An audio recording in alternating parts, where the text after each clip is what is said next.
அந்த காலத்தில் வெள்ளைக்காரங்களாம் கொண்டு போய் நம்மளை கஷ்டப்படுத்தி ஜெயிலில் போடுறது. ஜெயில் கிடையாதுமா வாழ்க்கைங்கிறது, ஒரு இன்பமான பூஞ்சோலை. நீ கொண்டு போய் என்னை கஷ்டப்படுத்துற, டார்ச்சர் பண்ணுற, உன்னிட்ட எப்படி நான் வாழ்வேன்? எப்படி வாழ்வேன்? அது 100% ஆகாது.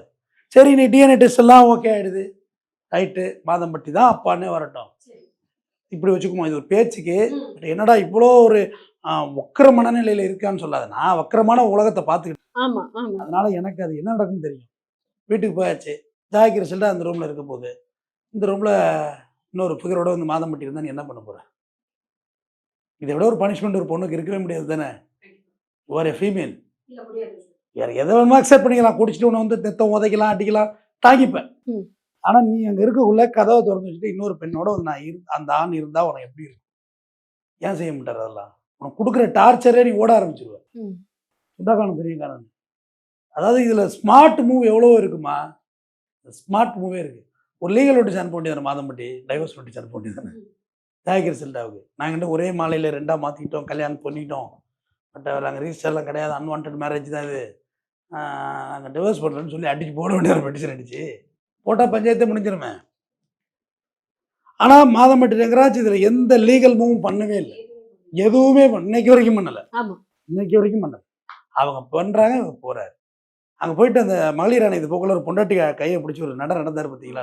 என்ன நட அது? நட என்ன? எதுக்காக வேண்டி? ஜாய்கிரி ரிசல்ட் பக்குன்னு வயிறு எரியட்டுன்னு தான். ஓடி நான் பாரு அப்படின்னு போகிறது, உங்களை வெறுப்பேற்றுறது, வெறுப்பின் உச்சத்துக்கு உங்களை தள்ளுறது. வெறுப்பின் உச்சம் என்ன ஆகுனா நீ நல்ல முடிவுகளை எடுக்க முடியாது, கொலாப்ஸ் ஆக ஆரம்பிச்சிருங்க. அப்படியே அது ஒரு 10 நாள் தள்ளி வச்சுட்டு சைலண்ட்டாக இருந்துட்டு, நான் இப்போ சொன்னேன்ல, நான் மாதம்பட்டிட்டு நான் பேசுகிறேன் அப்படின்னு சொன்னேன்.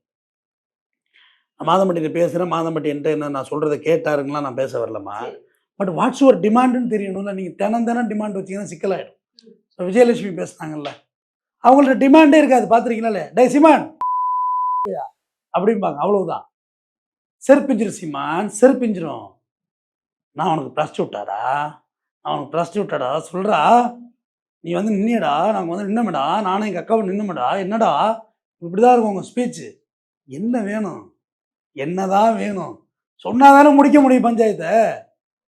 நீ அதுக்கு வந்து எப்படி தெரியுமா அதுக்கு பேர் எப்படி சொல்கிறேன் உனக்கு? விஜயலட்சுமி சீமான்ட்ட கேட்டது பணமோ காசோ அதெல்லாம் இல்லை, ஒரு அங்கீகாரம். ஒரு அங்கீகாரம்.